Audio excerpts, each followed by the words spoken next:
and then we start having a chat. Sounds good. Okay, wonderful. How do you pronounce your surname? Koenig. Koenig. Hmm? Koenig, perfect. And do you have a business name, Robyn? Rare Find. Rare Find.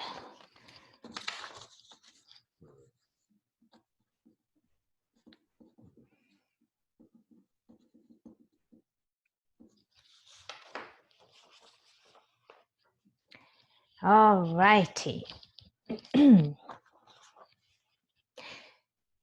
Episode 69, title, Removing Roadblocks. Interview with Robyn Koenig, brought to you by Go Legal Yourself, an online business providing real legal tools for savvy entrepreneurs.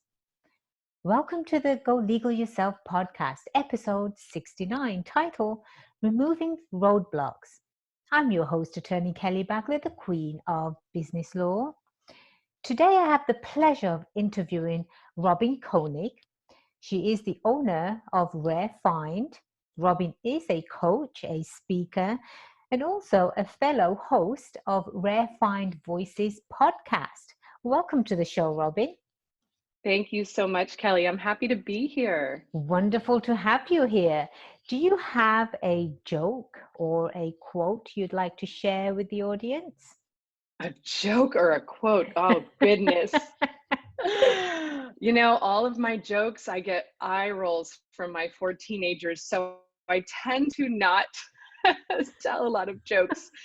But, you know, as far as a quote is concerned, there's so many. I actually have one on my wall right behind me. It's a very common mantra, but I definitely live by it. It's live well, laugh often, love much. And it just speaks to everything that I want to do and want in my life. I was going to say that's exactly what you do in your life, and that's exactly what you bring to your clients' lives too. I try. So I'm excited to speak to you today because you could be a definite resource for my clientele and the audience that's listening to the show.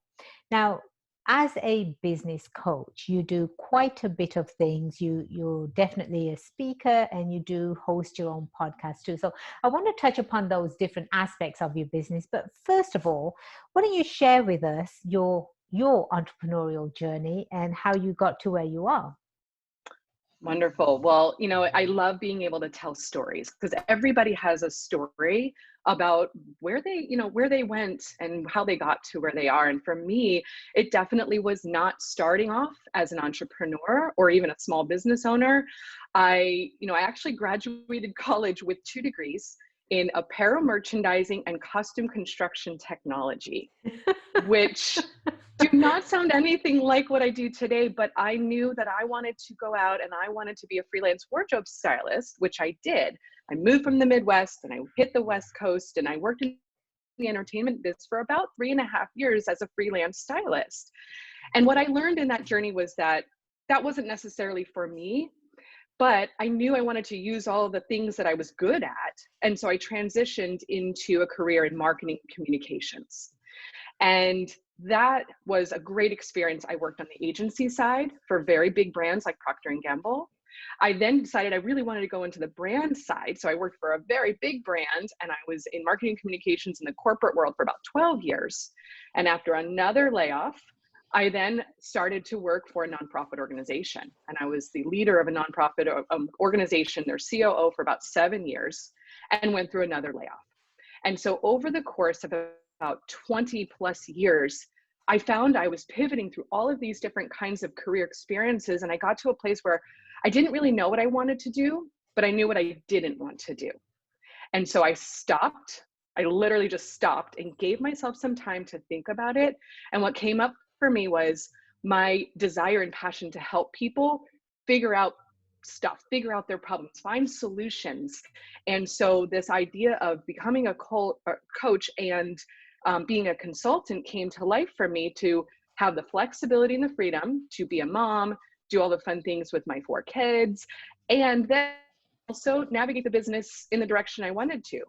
So I got my certification as a coach and decided to combine those two entities as a consultant to help give small business owners some ideas and resources, and actually give them the roadmap to creating the change they want for their business. And then when they get stuck, which we all do, use my coaching skills to navigate them through that. So that's kind of the Cliff Notes version of my journey.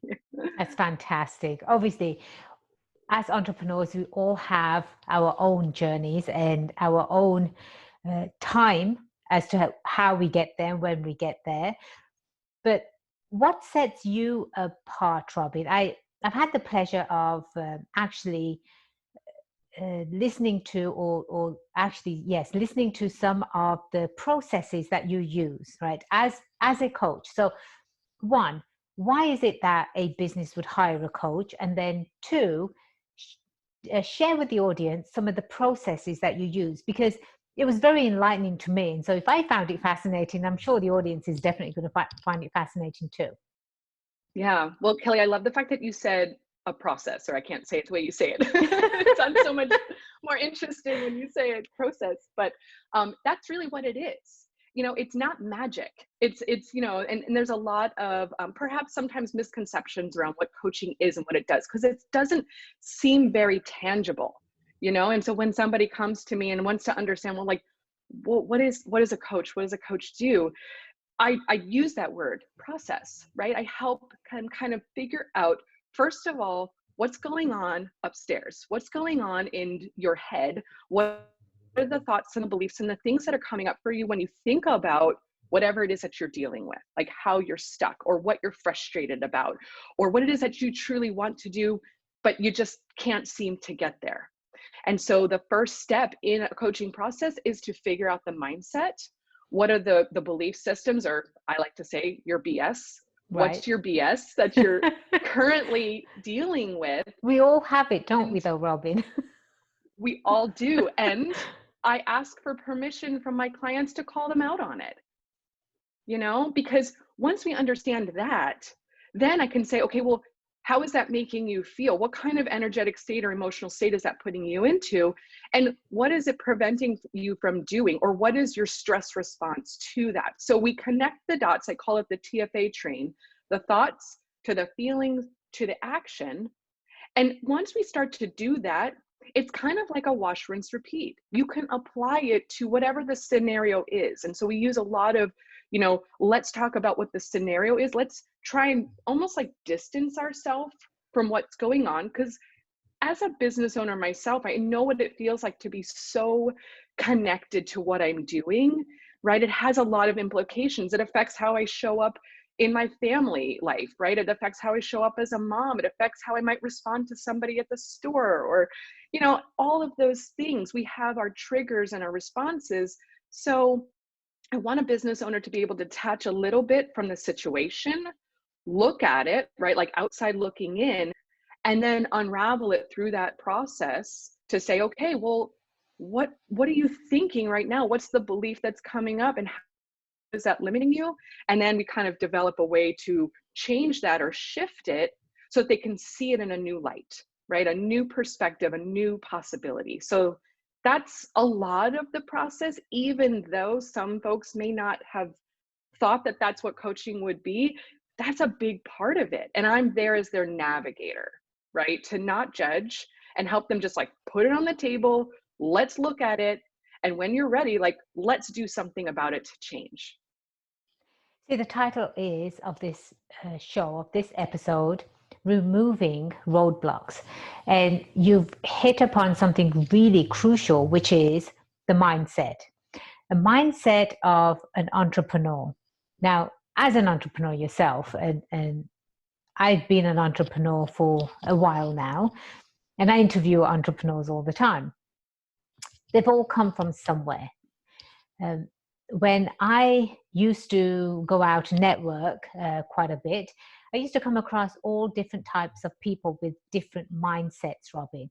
And the one mindset that really has stuck with me today is a woman that was so negative, where she she went out and started her own business. That's huge, right? So I wanted to give her props for that and congratulate her on that. That was fantastic.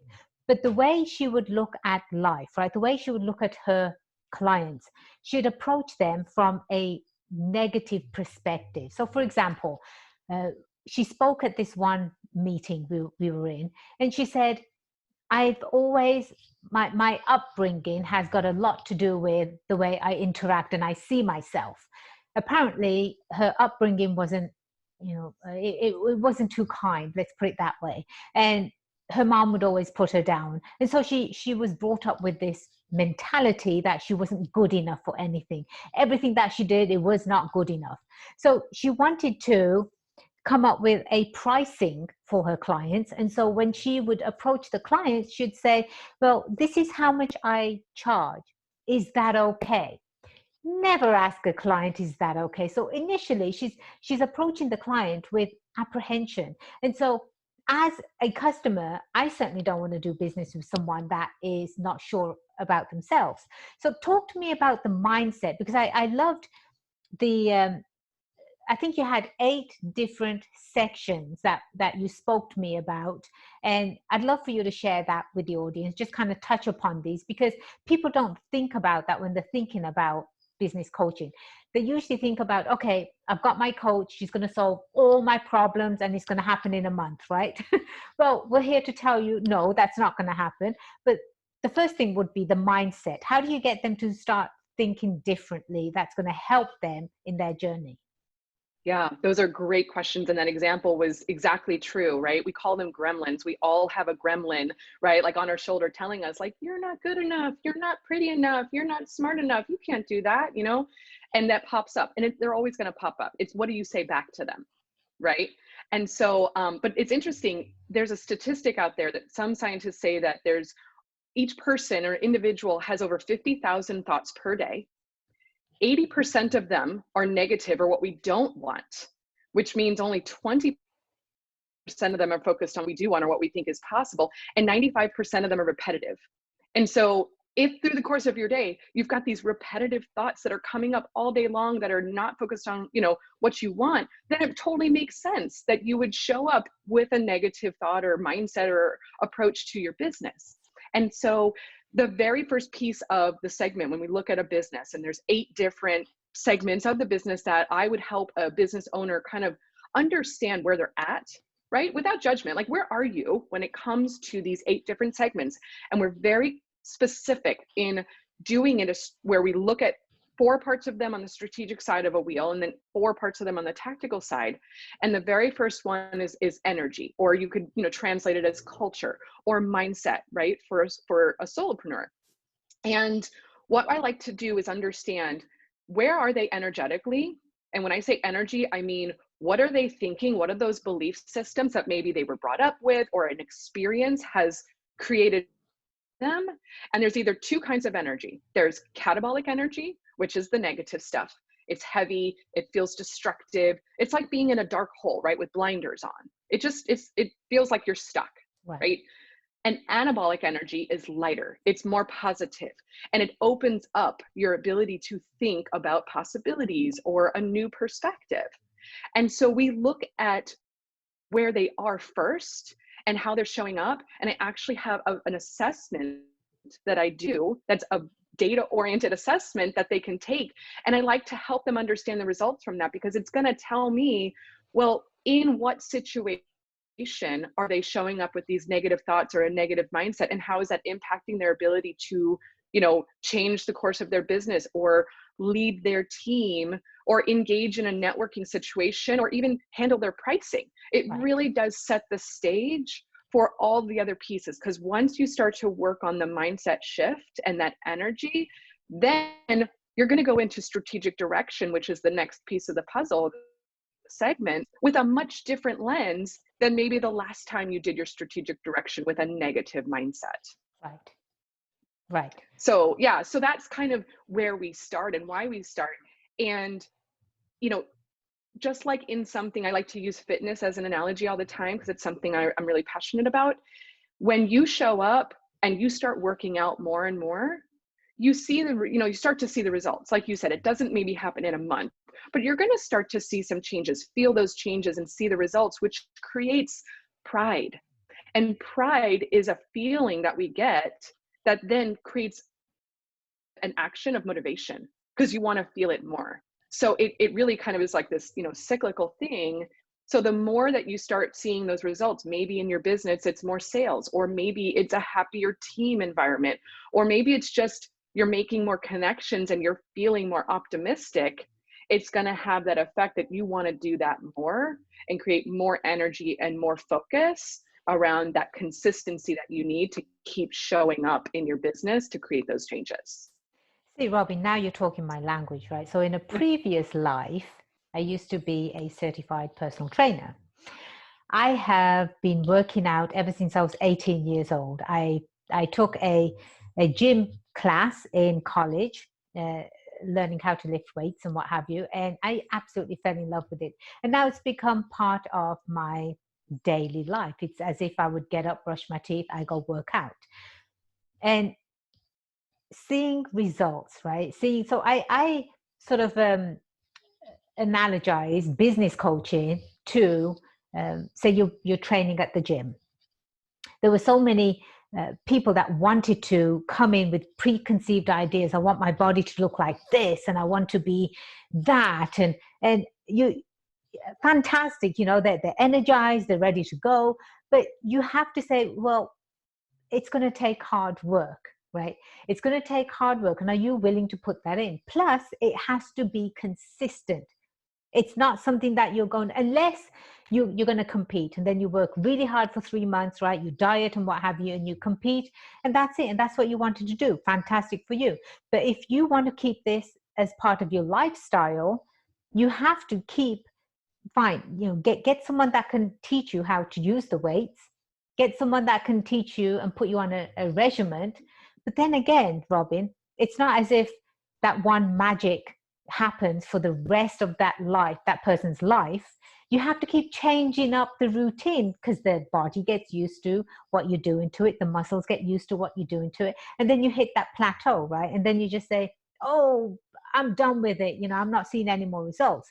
So I see business coaching very, very similar to personal training, where you have to keep switching things up. If once you've hit that plateau, then what's next? And that's where you come in. That's where you actually work your magic, right? Yeah, and 1,000% agree with you. It's interesting. We have a similar connection in fitness. So I actually I wasn't into activity or sports when I was a kid. I was Me into neither. music and arts, not at all. And I went through a divorce in my 30s, and I decided I could either go down one path of darkness and despair and just, fall into that deep, dark hole of self-wallowing, or I could kind of, find this new route towards health and wellness. And I had a 4-year-old son at the time, and I just really wanted to feel strong and be there for him in a different way. And I discovered fitness. I mean, I was like, I'd never lifted a barbell before. I had never done a pull-up before. And so here I was in my mid 30s, realizing that not only did I love it, I also I was a certified coach, Yes. but I was actually pretty good at it. Like, I Yeah. surprised myself with these different things that I was able to accomplish. And I like to talk about how the fact that fitness changed my brain more than my body. Definitely saw the changes in my body. And in fact, I became a competitive Olympic weightlifter for 3 years. And Wow. that was something I never would have thought about, to compete. I was 40 years old when I stepped into my, first competition for Olympic weightlifting. And I did it for 3.5 years, and it was amazing. But I draw on all of that when I look at not only my own business, but how I serve my clients. What is it going to take to step onto that platform in front of 3 judges and 100 spectators and lift a barbell, more than my own body weight over my head and be judged? Right. That Right. took a lot of courage. And I tap into that feeling, how I got real sweaty and shaky knees and whatever. But what were the things that I told myself were possible in that very moment? That's the key. What was I telling myself? Whether or not I made the lift wasn't really the result. It was, what was the system that I changed, creating and changing the systems of my thoughts and my feelings to do more in a different way to get the result that I wanted. And I did. It's incredible. The mind over matter, Robyn, absolutely incredible. So my husband, he's a Marine. He's retired now, and the Marines have it down, right? When you actually become a Marine after boot camp, you truly are the few and the proud, and their mindset is so incredibly positive. They literally can do anything. They put their mind to anything, and uh, like yourself, this is fantastic. I can't believe we're both discovering new things about each other, right? I So know. since I've been working out all my life, I decided to take it to the next level, and I wanted to compete professionally. And so I found a coach, and I would travel to see the coach twice a week, and he was an hour away from me. And within 3 months, I put on a sparkling bathing suit. Keep in mind, this is the very first time I've ever put on a bathing suit, right? And I was 38 years old, Robyn, 38. And I stood in front of thousands posing, and I even did a routine to music, right? And so the first competition, I won my division, but I didn't win the overall. And now my coach was literally waiting for me to call because he knew what I wanted, right? I wanted to win the overall trophy. So 2 weeks go by, and I call him up and I said, Sam, and he goes, don't say another word. I know why you're calling. You get back in here, right? So we did another, what was it? I think it was 13 weeks later, I was on the stage again. I won my division. I won the overall as well. So I competed with everyone for the overall trophy. And what an incredible feeling! Because every time you take that step forward, Robyn, you become more confident in yourself, right? And that's the beauty about what you teach. This is the beauty about you. You can bring out the best in an entrepreneur that's literally lost, or they see a roadblock ahead of them and they don't know how to get over it or around it, and that's where you shine. Oh gosh, we have so much in common. I love that story. So many similarities. And also, my husband is a former Marine. So I understand exactly what you're talking about. And that motivates me too. You know, we have that ability to really tap into a mindset sometimes that you just are like, I don't even know how I'm going to do this, but there's something there that's telling me to keep going. But one of the things, you know, I get asked about a lot is self-confidence. You know, like, how do you get more self-confidence?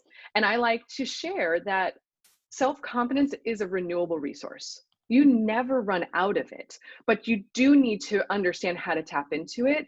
And, you know, what's the magic behind that? Well, the more you show up being self-confident, the more you're self-confident. Like, it's literally that Right. simple, not always simple to do, but when you understand that, you're like, huh, yeah, like I don't run out of it.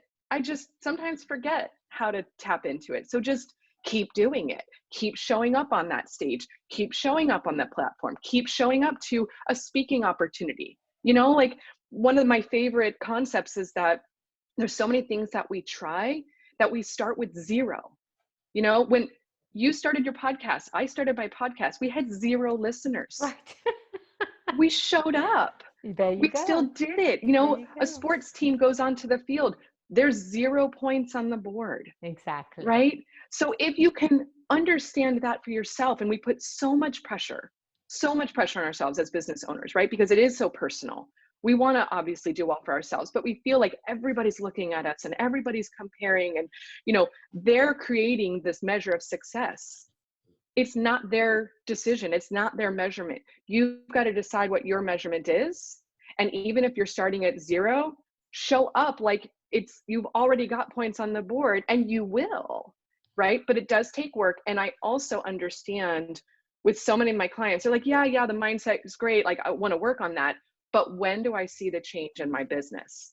And that's when sometimes they just don't know what to look for. They don't know what resources they might need. And when I start working with them and doing, you know, this business assessment, and showing them, like, well, where are those gaps? You know, maybe in your finance side of your business, you've done some of the work and you think you're here, but you're not. Let's look at how to close those gaps, and who do you need to help you? right? Do you need a legal resource? And that's, Right. you know, I get to make those referrals, but sometimes they just don't know, and then it's overwhelming and they just don't want to do it, so they stop. Right. Let's touch upon that touchy subject, right? Finances, money. People don't want to talk about their money situation. They don't want to reveal that they're not doing well, that they're not making sales, right? Well, that's why you're in business. You're in business to make money, but how do you make it? And that's some of the ways that you could coach them through. But how do you get to how do you get around that obstacle, if you will, Robyn, where people don't want to open up when it comes to financing? Yeah, it's vulnerable, right? It's just about vulnerable and revealing something that you might not be so proud of because you think, again, belief, that you're supposed to be somewhere else in your journey. Right. And maybe you don't feel so good about that, right? So when I was running this nonprofit organization, one of the big important aspects of what I did was working with our CFO. So I really helped to kind of set the stage for, you know, as a nonprofit, like you're relying on other people to decide if they want to support you or not. It's a really difficult industry, you know, and being in the nonprofit sector. But what I learned was finances are like a mirror. They really are the reflection of your business, and it's not a reflection of you. So we have to detach those two things and say, if the business isn't where you want it to be, it doesn't mean because you suck.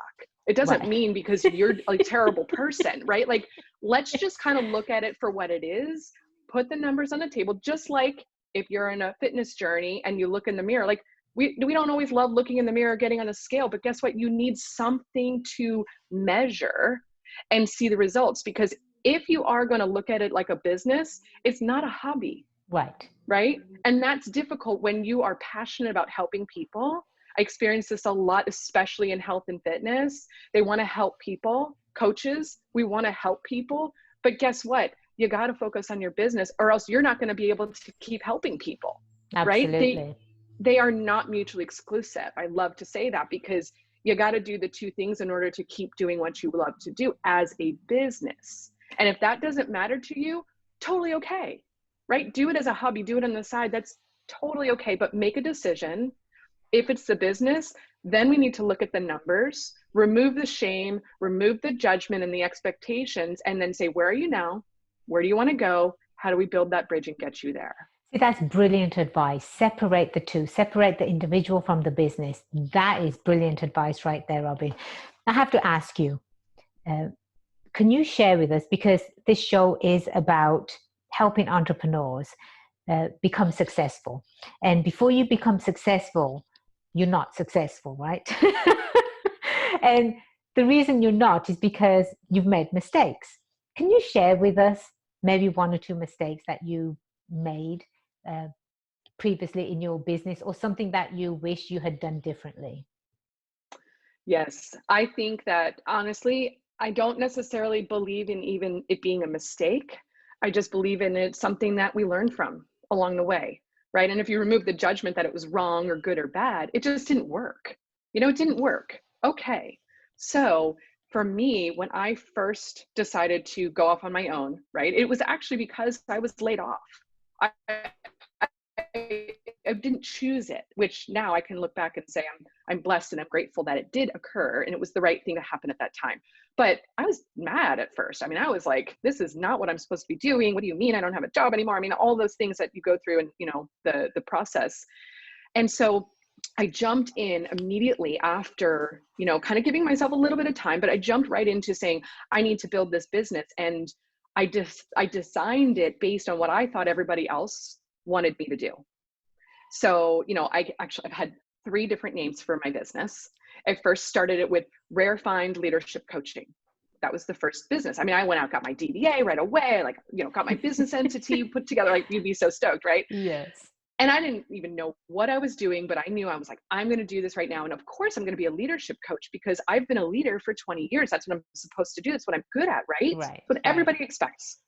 I woke up about 4 months later, don't even know where it came from. I literally remember waking up in the middle of the night, sitting up in bed. My husband's like, are you okay? And I was like, I want to be a dating coach. I want to talk about relationships and how hard it is to get back into dating in your 30s and being a single mom. And I have all this stuff I want to talk about in dating and relationships, all these things. And I didn't understand dating and relationships. They're kind of actually two separate things.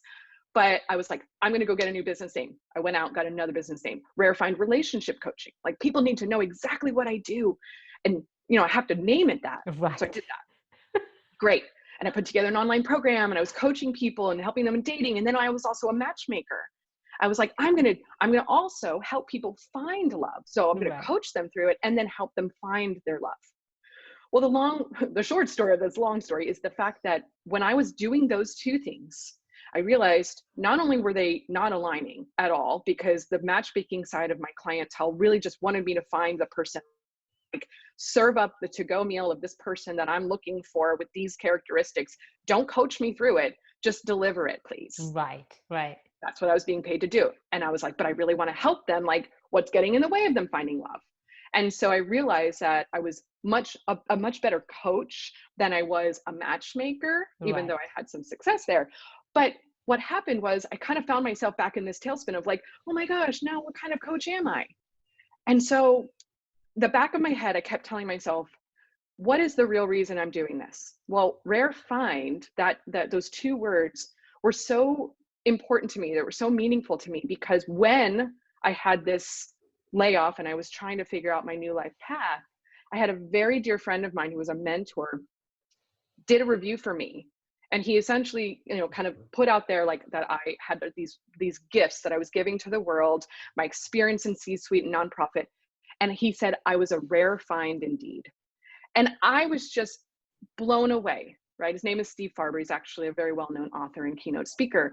And so I remember thinking that way back when, that I wanted Rare Find to be a part of it, but I kept trying to label it and trying to define it and put another word there so people would totally get it.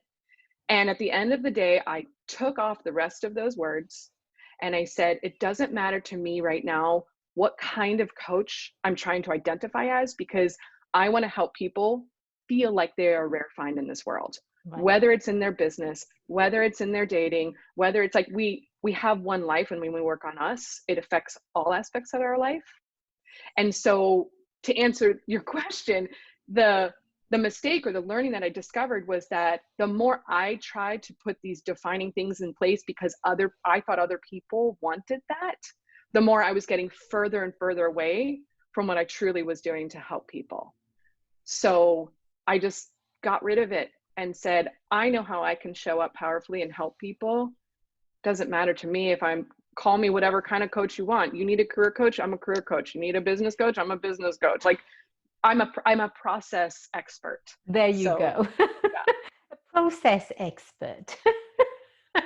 That's fantastic, Robyn. Well, we are going to put your information as part of our show notes. So when people download the app, they can go directly to the show notes. They can contact you there directly. Is there anything else you'd like to share with our audience?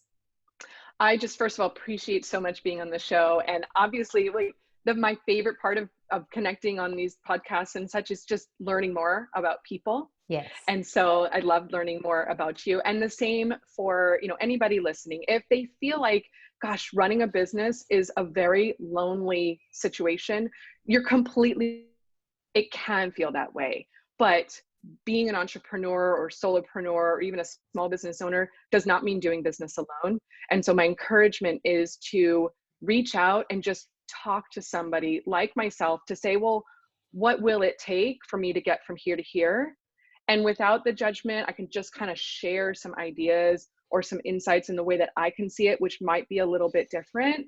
And that's all it takes, is just starting that conversation. And then it's really up to you as a business owner to decide, well, what do you want to change? And so my offer is, if you're feeling like there might be something there that you're struggling with or you're stuck with, just take that first step by, reaching out and sending me a message, and I'm happy to get on a conversation. That's fantastic. And I also do know that you will sit down with them and do an assessment. And that way, you know exactly what's going on with them and how you can actually take the first steps in helping someone. But before we let you go, you also do have a podcast. I said I would definitely touch upon that. Can you tell us a little more about that? Sure. It's called Rare Find Voices, and it's really just an extension of having more conversation about the things that go on for a small business owner or for an individual that might come up for them. So I talk about various topics that, have helped me along the way, how to,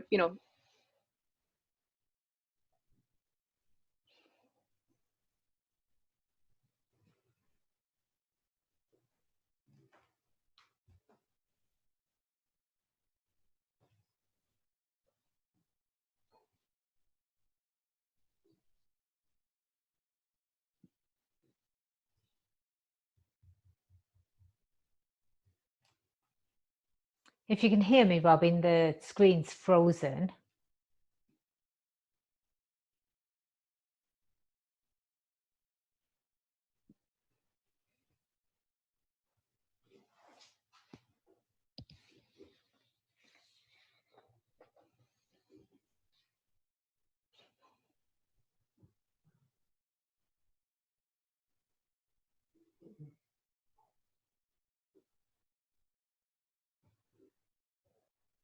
Well, we appreciate Robyn being on the show. What fantastic information she has shared with us. And please do go to our show notes to contact Robyn directly. And remember, the only way you become successful is if you go legal yourself.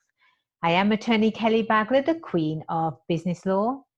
And it's been my pleasure being your host today. Until next time, cheers to your success. Hi, Robyn, are you back? I am. I'm so sorry. I don't know what happened. I apologize. I'm sorry on this side too. So my podcast producer will kind of put it all together. But please finish up on your podcast. Are we frozen again? Additional insights or tips around, different things they might be struggling with, whether it be mindset or perhaps even, some business ideas, dealing with going back, or even, trying to become an Olympic weightlifter and a professional athlete. So, I just like to extend conversations, and also featured a lot of small business owners recently going through the COVID pandemic, and the ways that they were able to get through it. So you can find it on Apple, Google Play, and a variety of different platforms. That's fantastic. Again, thank you so much, Robyn, for being on the show. It's been absolutely wonderful having you, and thank you for sharing that valuable information. Thank you so much, Kelly. I appreciate it. Of course.